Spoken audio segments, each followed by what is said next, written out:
G'day. Now look, when you first move into the Australian forest, it's pretty easy to assume that didgeridoos are going to fall down out of the trees more or less ready-made, and it's going to be a very quick and easy task to make some traditional music. So, for years, anytime I find a bit of hollow wood, I've been putting it aside just in case I felt like doing the didgeridoo thing with it. Most of the time, never got very far, because I'm lazy. And even when you find a potentially good bit of wood, there's usually a huge amount of work, not only to get the hole up the centre of it, but you've got to plug all of these cracks and holes. Traditionally, wax would have been used, and for a didgeridoo fantasy like this, I was planning on fiberglass to plug all of the cracks and the holes. And strangely, guess who never ever once got around to making a single didgeridoo noise from his own efforts? Yeah, you're listening to him. Until I went to the Bellingen markets and I discovered one character selling didgeridoos made from giant bamboo. So it's the wrong species.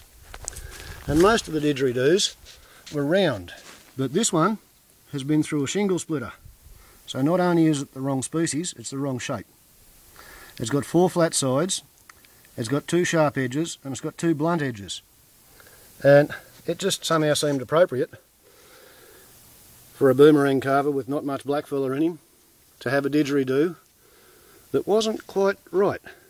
However, it seemed to suit me. And if you're going to have a didgeridoo, you might as well paint it. And if you're going to paint something on it, you might as well paint something that's reasonably symbolic. And I thought, a rainbow serpent. Surely, it would have to be good. Now, the rainbow serpent is the oldest continually practiced religion on the face of the earth, somewhere around 10,000 years. And what a lot of people don't know is the head of the rainbow serpent is the sun. The planets are the vertebral bodies.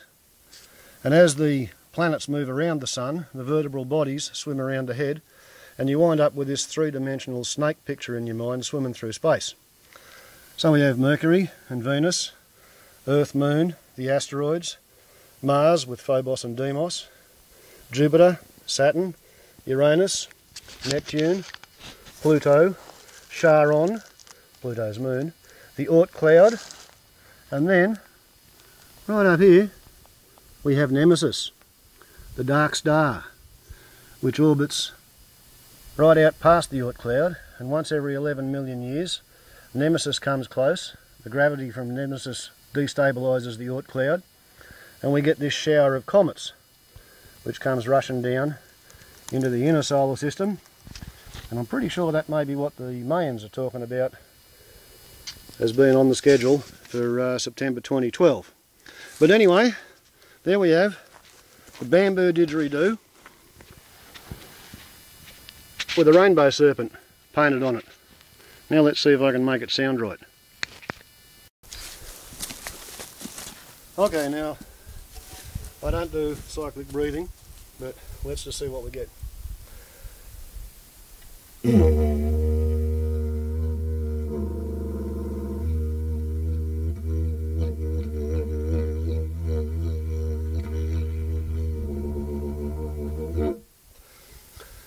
So for 20 seconds, this particular little white man boomerang carver can in fact play the bamboo didgeridoo.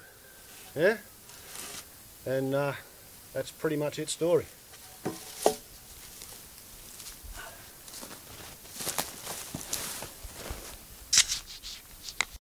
Probably about the only thing I should add, for those who are concerned about such things, is that the chairman of the Regional Land Council has authorised me, 15 years ago, not only to make and paint and sell boomerangs and Gayandis, that's Spirit of the Borer or magic spell enhancers, but the comment was, Chris, if you can explain Aboriginal technology to the Whitefellas, that would have to be an improvement. And so, I'm still trying. And as you can see, I have a bit of a selection of Australian aerodynamic artefacts. What we have here is the boomerang my father bought in 1928 from somebody who made it the old-fashioned way. I borrowed this and took it to boarding school, where as a child I used to use it to discipline young students going out of bounds. This is a cross boomerang. The design is obsolete. 10,000 years ago the Aborigines learned that a cross boomerang has got too much drag in the centre and too much weight in the centre, and although it's got 4 ends to bash the birds with, an asymmetric hubless one-piece design has half the drag and goes twice as far. This is the biggest, best bent boomerang that I've ever built. It's an absolute joy to fly, but it quite often shatters on landing. Made from yellow box. And this, believe it or not, is a Gayandi hiding in full view, pretending to be a club for killing fish. It's actually an aerofoil. You swing this thing around your head on the end of the string, it'll put your head at the centre of an alternating helical vortex of sound, and it'll make your magic spells about 5 times better than otherwise. So there you go. Bamboo didgeridoos and aerodynamic Australian artefacts. Just a teaser. Ciao! Look at that, there's just a little tiny bit of time left on the available memory, so wait for a second. These are cross boomerangs that I made for my children and they painted years and years and years ago. And here we have a photograph of Old Faithful, airborne.